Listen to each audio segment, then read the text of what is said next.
Mesdames et messieurs, bonsoir. Merci de nous rejoindre à l'échiquier international en direct de Al24 News. Ce soir, nous allons zoomer un peu sur ce qu'on appelle ou cette indignation mondiale sans précédent qui a fait suite à la fusillade, parce qu'il s'agit bien d'une fusillade sioniste contre des diplomates étrangers en visite dans la ville occupée palestinienne de Jénine. Nous ferons également un petit cap sur les manœuvres militaires menées par les États-Unis et le Maroc avec la scandaleuse unité Golani. Tout de suite, les développements.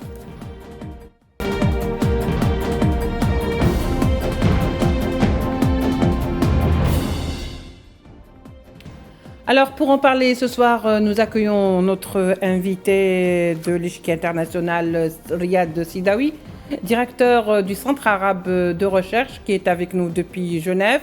Monsieur Riyad Sidawi, bonsoir. Merci d'avoir accepté notre invitation.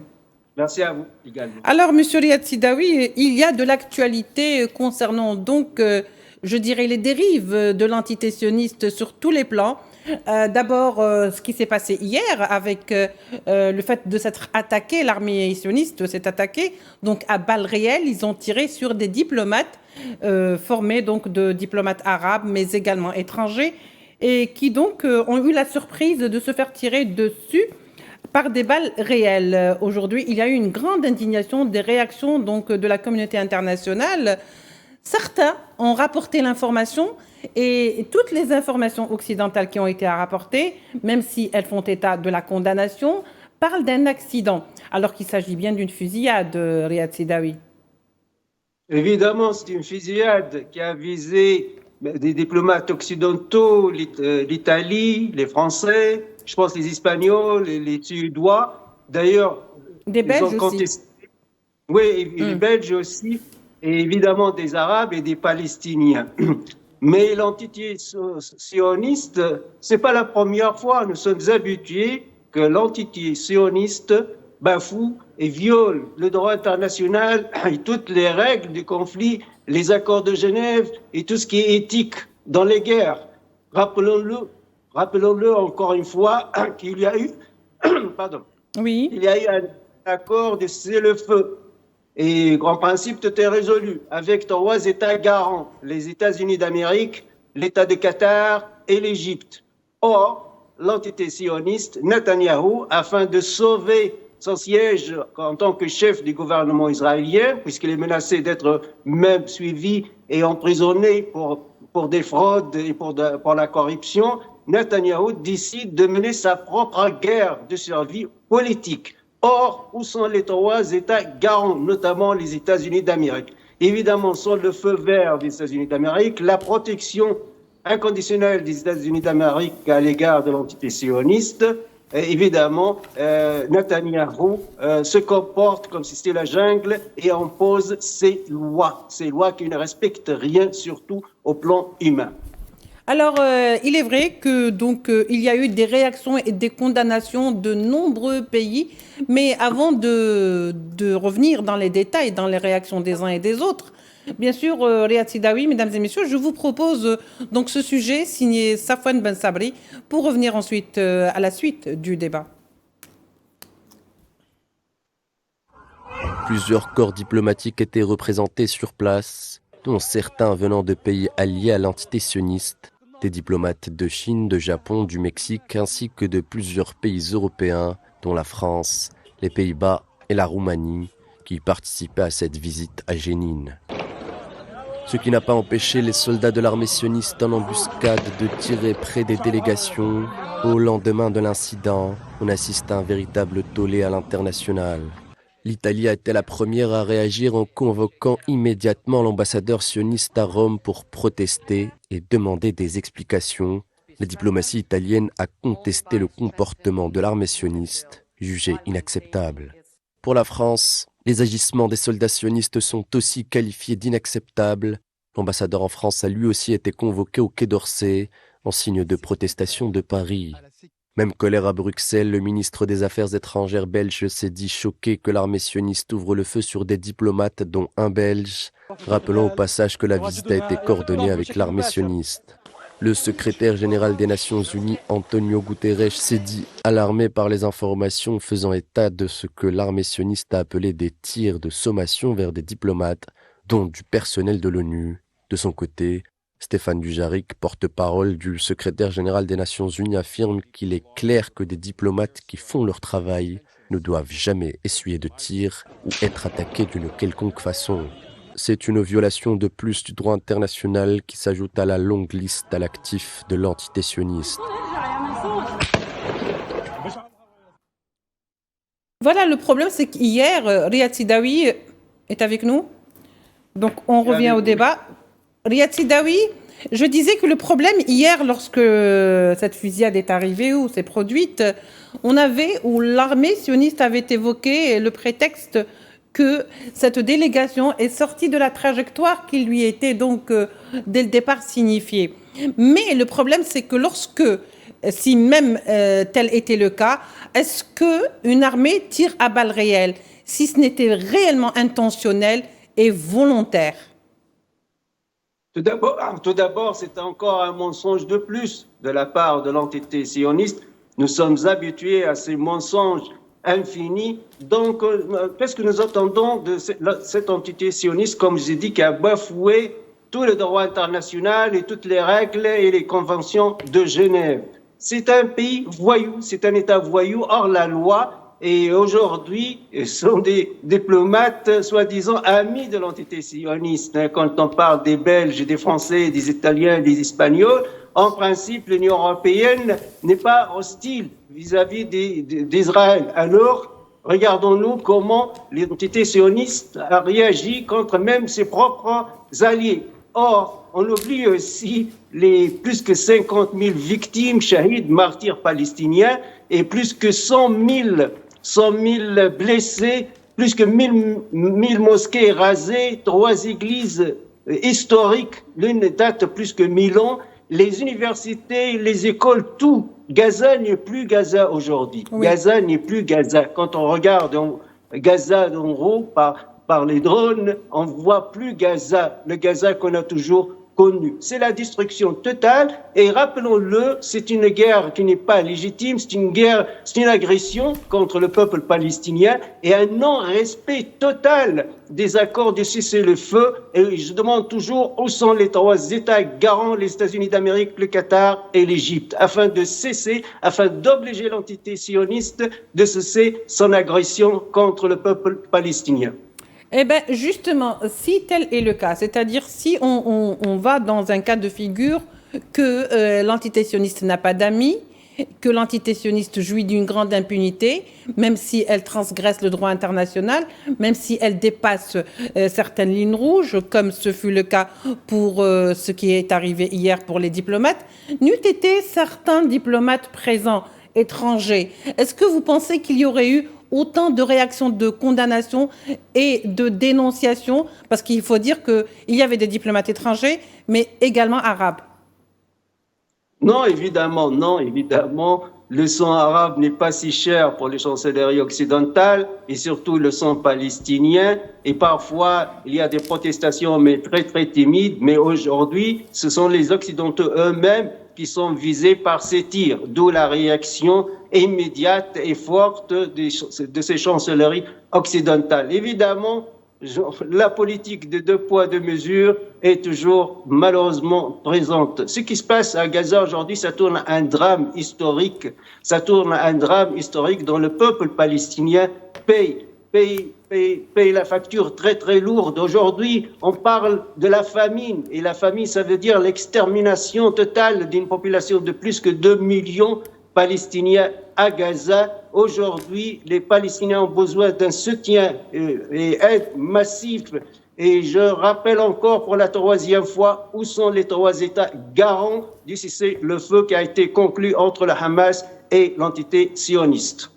Justement, Riyad Sidawi, quel message a voulu passer l'entité sioniste hier en s'en prenant à des diplomates qui étaient en visite à Jénine, avec bien sûr l'accord des autorités sionistes qui savaient très bien où aller, dans quelle direction et vers quelle direction allaient ces diplomates, surtout au moment où, justement, la cause palestinienne et la solidarité avec le peuple palestinien montent en croissance.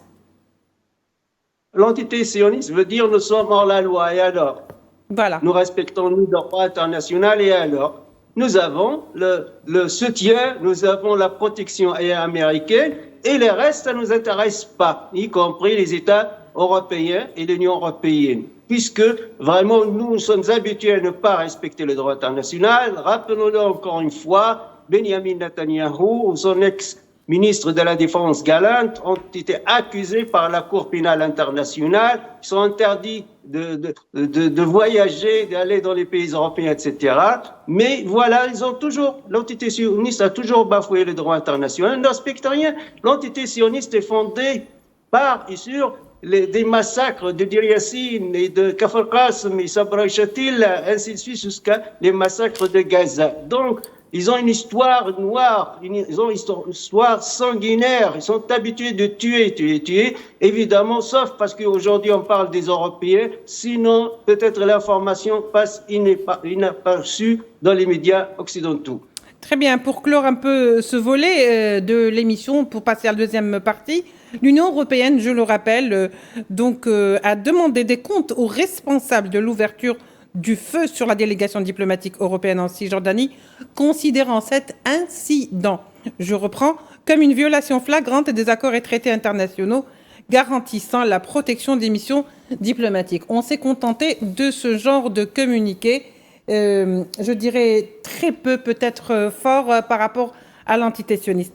Riyad Sidawi, alors vous n'êtes pas sans savoir que depuis quelque temps, les États-Unis, tout comme le Maroc, tout comme les troupes ou les armées ou les forces armées sionistes sont en train de faire des manœuvres et que ces manœuvres comprennent ou prennent part à ces manœuvres l'unité Golani. Alors il y a une grande polémique là-dessus, c'est-à-dire un nouveau scandale au Maroc sur de sol marocain, l'unité Golani, qui est accusée, cette même unité, d'avoir tiré sur des secouristes palestiniens et des ambulanciers. L'affaire qui remonte, celle de l'affaire qui remonte il y a 2 mois de cela. Malheureusement encore, c'est un drame.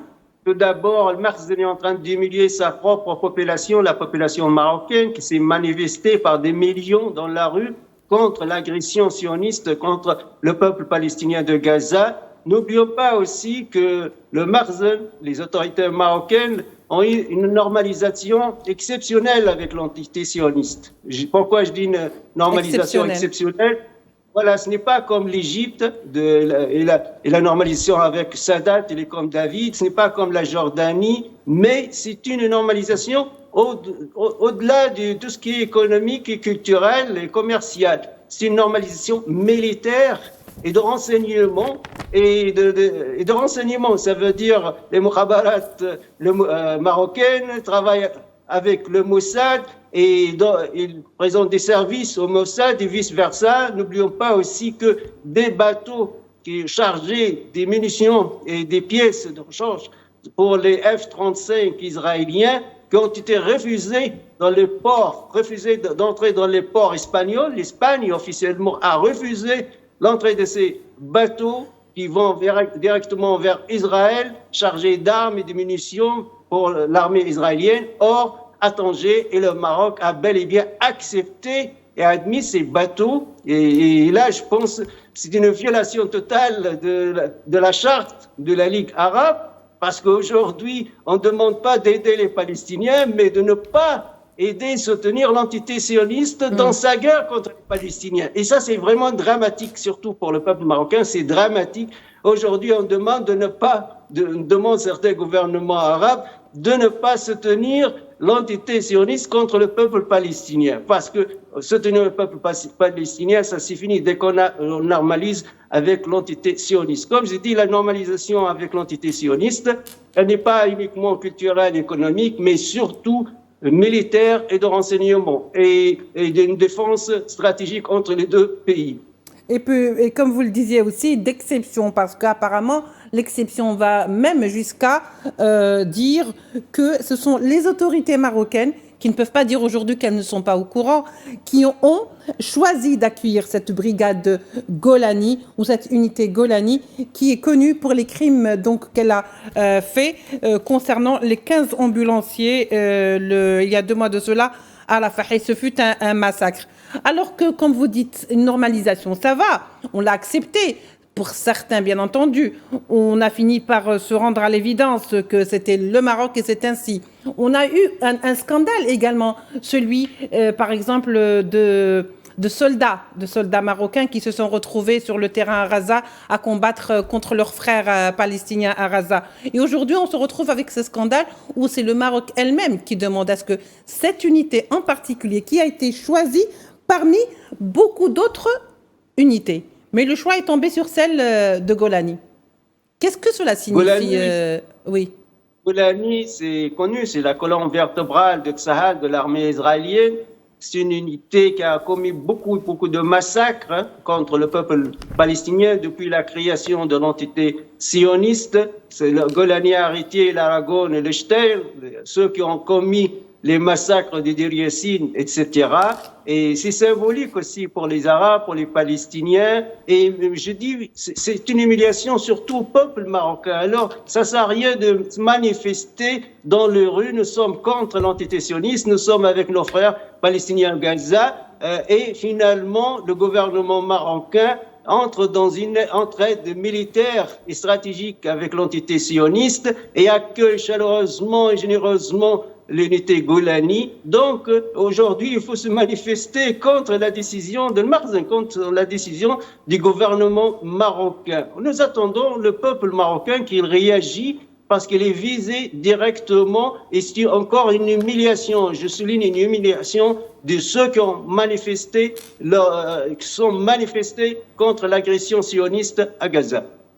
Alors, je pense que d'aucun pays par le passé où il y a eu des normalisations avec l'entité sioniste ne soit tombé aussi bas que l'est encore le Maroc aujourd'hui, qui permet sur son sol la présence d'une telle unité, donc de Rafah, après 15 ambulanciers massacrés à Agadir, accueillis avec beaucoup d'enthousiasme. Je voulais juste préciser, Riyad Sidawi, que c'est le journaliste palestinien Younis Tiraoui qui a lancé ou qui a donné l'alerte.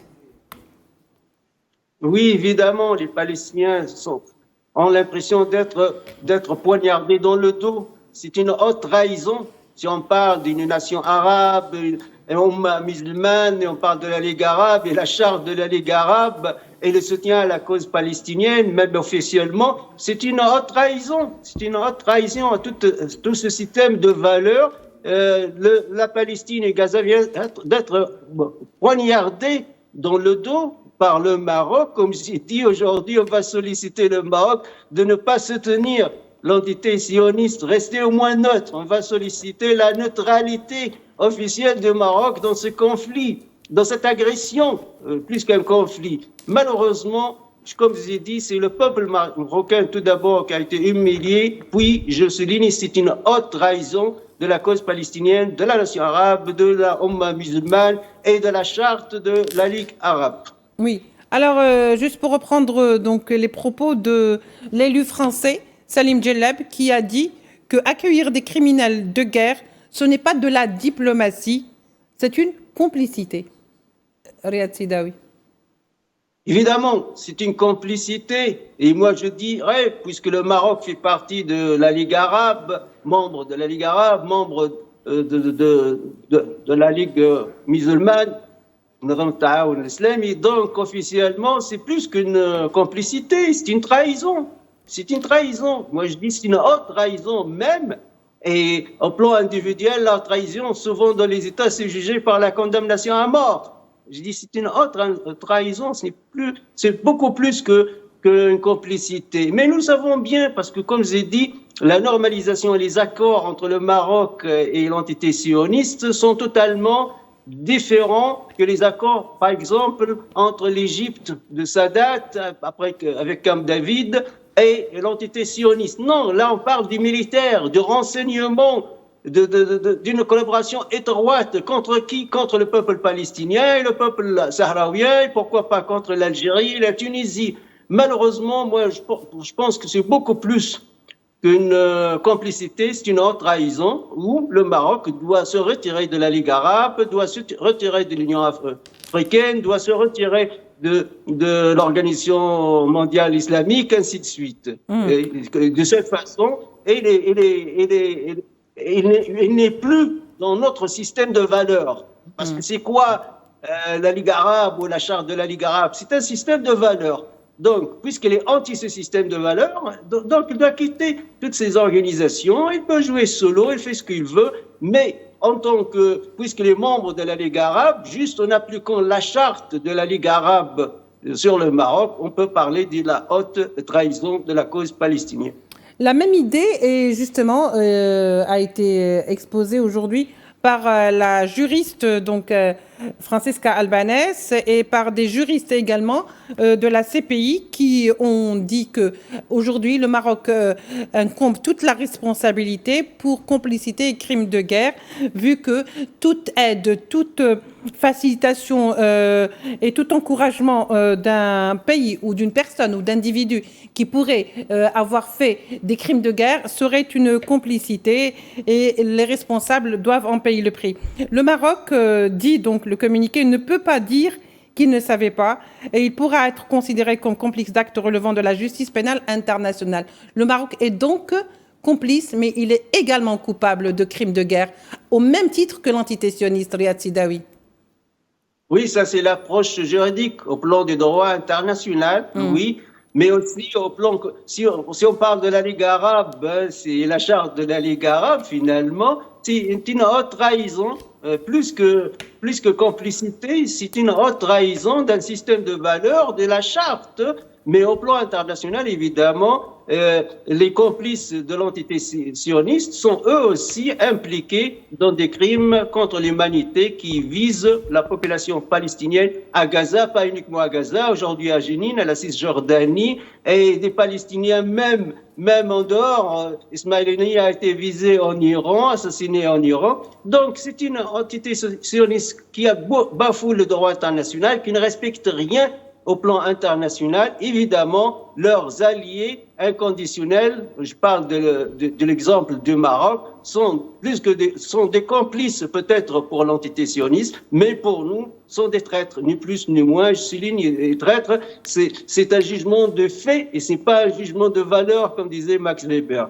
Oui, absolument. D'ailleurs, ce n'est pas un jugement de valeur à partir du moment où ce sont des actions qui sont si vous voulez, constater.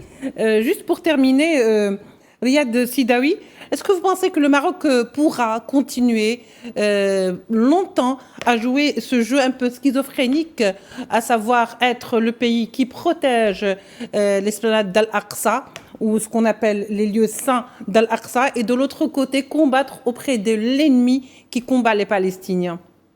Est-ce que vous pensez qu'on peut faire cette gymnastique longtemps?